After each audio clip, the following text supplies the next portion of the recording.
Hello, everybody. Thank you so much for joining me for this week's Object Talk. My name is Emma, and I am the Engagement Programme Manager at the Jewish Museum, London.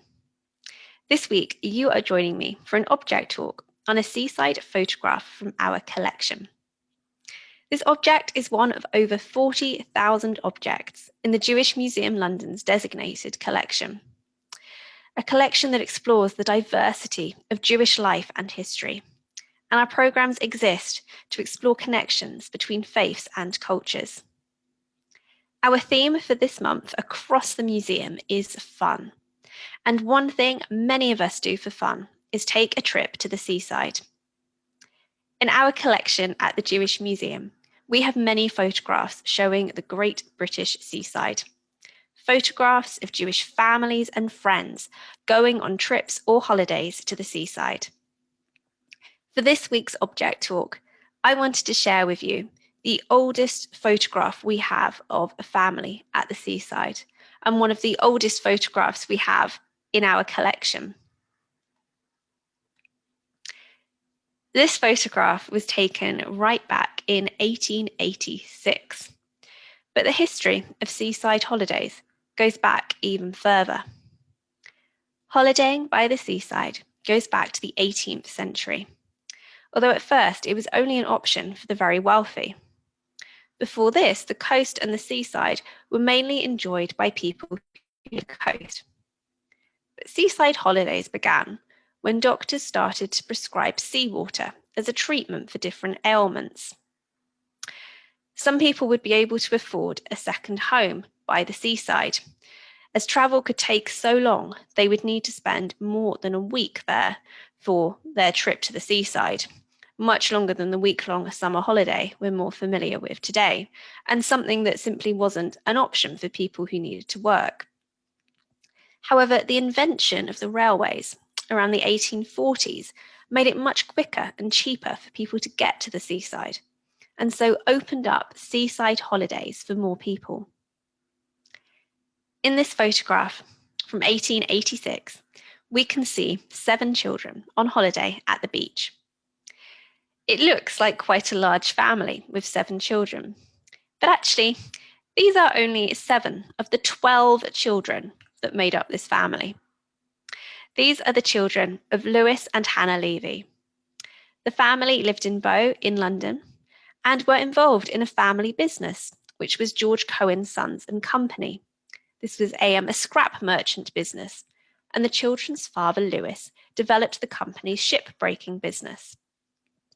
However, this photograph does not show the family at work, but at play, on holiday at the beach. The child in the back row is the oldest son. This is Lawrence, often known as Laurie. In the middle row, we have, from left to right, Millie, Sadie, Alfred, and Sophie. Then, in the front, playing on the sand, we have George and Katie. This photograph gives us a glimpse into the activities children did on the beach in the late 19th century.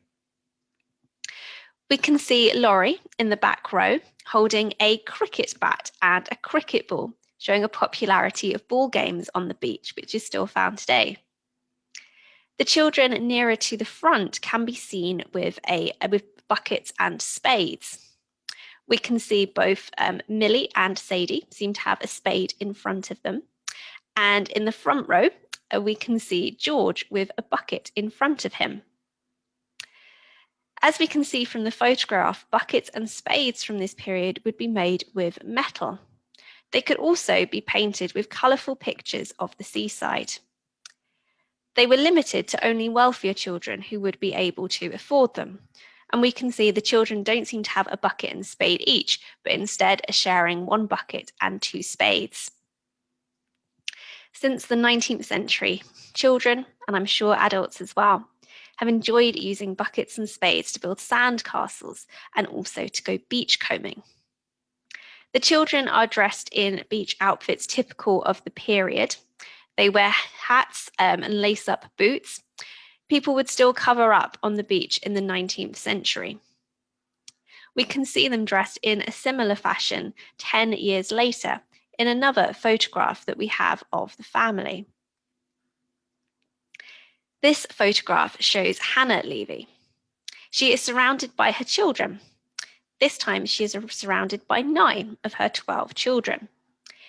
In the back row, we have Millie and Sadie, looking a lot more grown up than the photograph that we saw just a moment ago.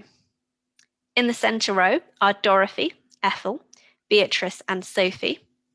And in the front row, we have the youngest sons of the family, Cecil, George and Percy. Once again, we can see buckets and spades. This time there is a bucket lying in front of George and also a spade in front of that lying on the ground. Beatrice is also holding the handle of a spade. 2 spades, 1 bucket that look quite similar to the one we saw in the photograph 10 years ago. Because they were more expensive, it may well be that these were the same bucket and the same spades that the family had kept and all the children had played with throughout these 10 years.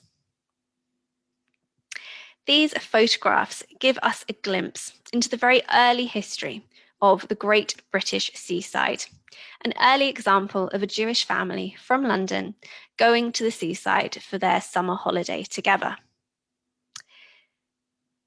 This Great British Seaside really reached its peak in the 20th century, where a highlight of the year would be this one trip away to go and have fun at the beach. It really does fit into our monthly theme of fun. This year, many more of us are planning a trip to the British seaside. And whilst many things have changed since the photos we explored, not least the fashions, many things remain the same, with people enjoying relaxing on the beach, playing in the sand, and building sandcastles with buckets and spades. Thank you so much, everybody, for joining me for this week's Object Talk. Do join us again next week for another Object Talk on the theme of fun. We will see you there.